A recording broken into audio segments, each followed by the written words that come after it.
Good morning, everyone. Kate Borr and Fiona Pearman joining you for this week's Facebook Live. And today, it's International Women's Day on Saturday. So we thought we would share some reflections in terms of where we're at. Both Fiona and I have been actively involved in International Women's Day events for many, many years. I think what's curious for us now is certainly there's some shifts. We look at the theme, accelerate action, march forward, depending on which theme you follow. I think we come to that topic reflective in terms of where to from here. For many years, we've hosted events, we've attended events. We're not actually attending any this year. And what our observations as we're reflecting on the theme, but equally the activity that we're noticing, is there's certainly been some shifts around the conversations. And we were really left with a question of, how can we make a meaningful contribution to the conversation this year that isn't more of what we've already talked about in previous years? Yeah, I think this sense of we've had lots and lots of events over many years, lots of conversations, very often predominantly women in rooms talking to other women, and it doesn't feel as though we're making a great deal of traction. People have got good intentions. There's no doubt that some organisations have really taken the mantle of gender equity and want to make progress. And when we look at the WGEA data that's just coming out yesterday and today, we can see that, yes, there has been some progress, and this is good. We want to celebrate that.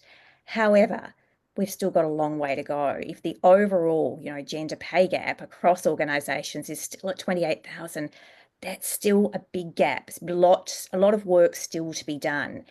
And I think as we look at, what are the ways we can go about this, the idea of the traditional International Women's Day and more women in rooms feels a bit tokenistic. And that's being called out, right? Women are saying, I don't want any more cupcakes. Don't give me, meaningless ways or tributes to my participation. Let's try and get to the more meaty, the more meaningful ways that we actually could see change in the system.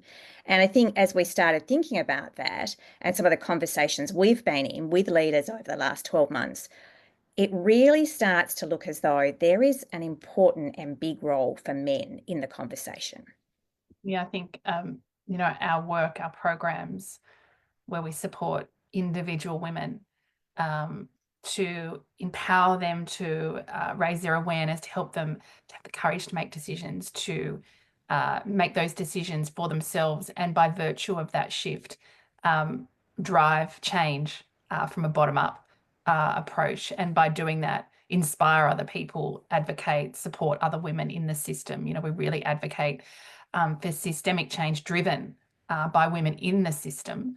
But equally, I was left in a conversation at that kind of strategic level around where to from here in a round table with an organisation that we're supporting, and I was struck by a very big population in this particular employee set in the middle. So men in the middle who were neither advocates, active allies, supporters, or neither, detractors or, not advocates or supporters of gender equality in organisations.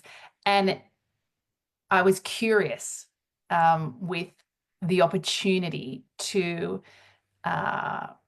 activate, to enrol, some of those men to drive change in the conversation and across organisations, and of course Australia. Yeah, I think as we start to unpack that, the reason this is so important is when we look at the system as it currently stands, and certainly the WGEA data bears this out.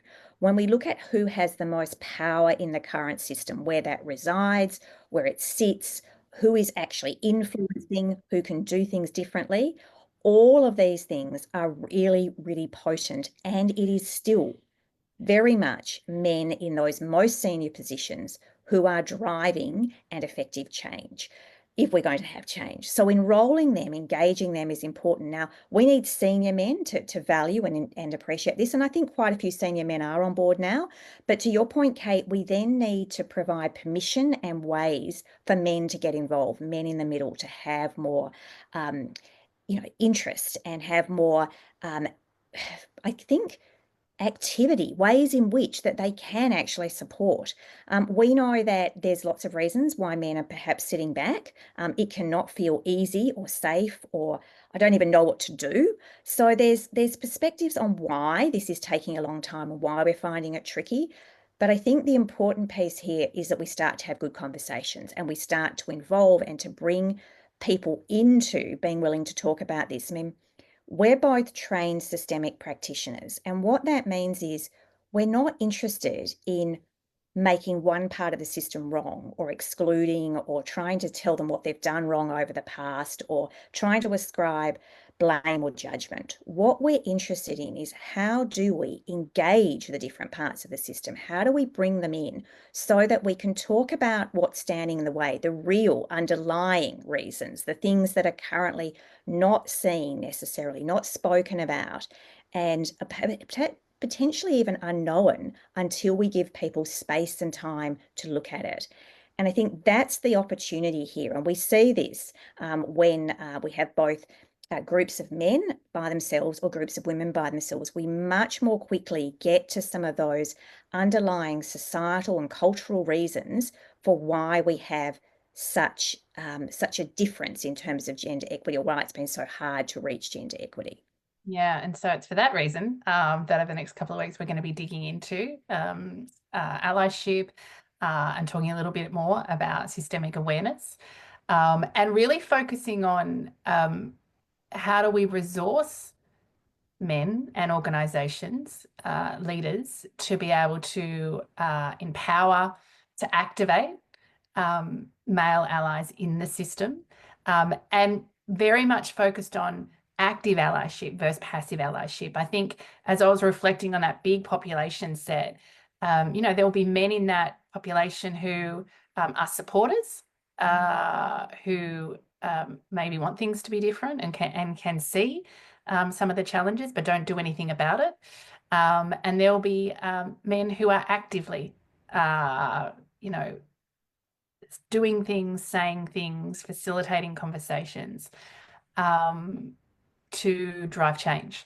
And that's the opportunity. Now, of course, there will always be the blockers or the roadblockers, and,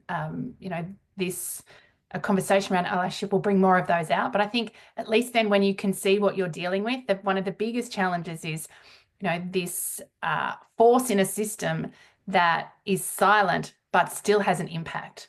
And so I think the opportunity in this conversation around allyship is to empower, to encourage, to call, to leaders to do more, but equally to be able to see some of the things that are going on that mean if we can see it, we can then acknowledge it and or do something about it and meet the system where it's at.